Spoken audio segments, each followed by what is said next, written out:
Vous avez peut-être déjà passé une IRM.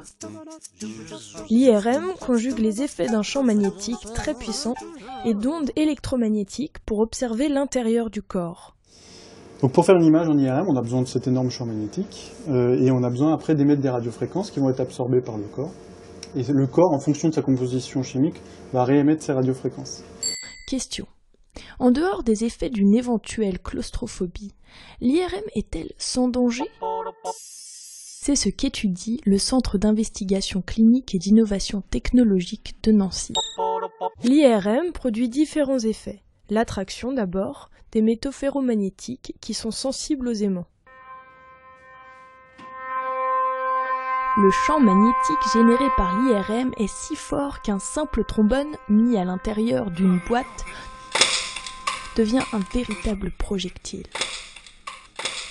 Donc ça, c'est vraiment l'effet qui cause quand même le plus d'accidents en fait. Le champ magnétique exerce aussi des forces importantes sur les matériaux conducteurs, comme l'aluminium.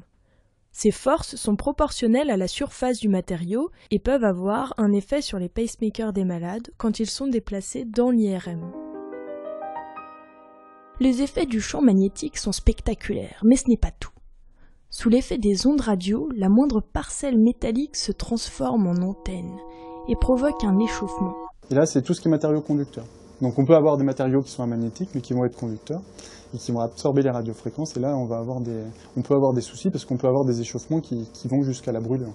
Même les tatouages peuvent s'avérer problématiques. On peut se trouver avec des encres qui sont conductrices, et qui vont aussi faire un effet d'antenne, et finalement attirer tout ce qui est radiofréquence, etc., et on peut aller jusqu'à la brûlure. On peut s'exposer à d'autres soucis quand on a des prothèses implantées qui sont actives. Donc l'exemple typique, c'est le pacemaker. Par exemple, les radiofréquences sur un pacemaker vont être absorbées par la sonde qui est branchée dans le cœur. Au mieux, si c'est bien fichu, ça ne va pas chauffer. Par contre, on va récupérer de l'énergie qui va être retransmise en retour au pacemaker. Le pacemaker peut être détruit et puis assurer sa fonction en fait. Donc ça peut poser problème. Et après, on a beaucoup plus de variabilité au niveau des matériaux dans tout ce qui n'est pas forcément implanté dans le corps humain. Et les dispositifs qui tournent autour, qui sont sur des chariots à roulettes, et les chariots à roulettes peuvent être composés de tout un tas de matériaux différents.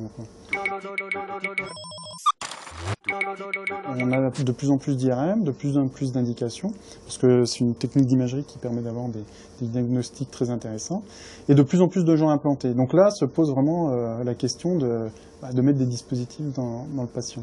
Et du coup, on a tout à faire, c'est-à-dire qu'il faut tout débroussailler pour pouvoir mettre au point des nouveaux protocoles pour pouvoir tester la compatibilité. Au niveau du traitement d'image, avec des outils de traitement d'image, on va essayer de quantifier finalement la distorsion que produit la prothèse sur les images.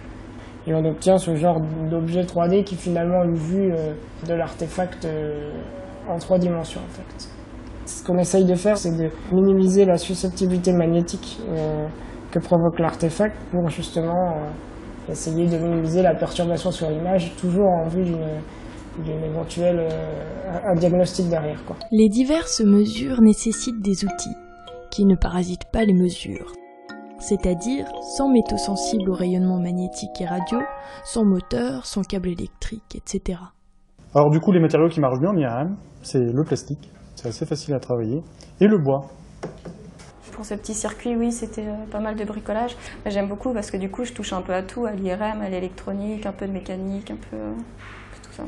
Les difficultés de fabrication, c'est principalement trouver les bons composants compatibles IRM. Ça, c'est des cartes prototypes qui ont été faites. Et après, le but, une fois qu'on a tout testé ça, c'est vraiment de miniaturiser au maximum.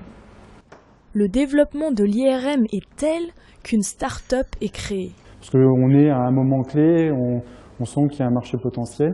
Alors, cette start-up, comment se présente-t-elle ? Alors oui, ça démarre assez fort parce que nous avons à ce jour 6 clients et on sent une pression des autorités de plus en plus forte, notamment au niveau des États-Unis, de la FDA, la Food and Drug Administration. Des centres de recherche et des industriels qui maîtrisent cette compatibilité IRM, il y en a très peu. En France, on est les seuls. Dans le monde, ça se compte sur les doigts de la main. Donc nous, ce qu'on propose, c'est une valorisation du savoir-faire et en accompagnant les industriels dans la création de leurs dispositifs. L'idée, c'est vraiment de créer un dynamisme et puis même au niveau tissu économique local, de redynamiser ça. Donc c'est vraiment ce qu'on essaye de créer au niveau de Nancy. Et ça va se faire. On y croit à mort. Mais...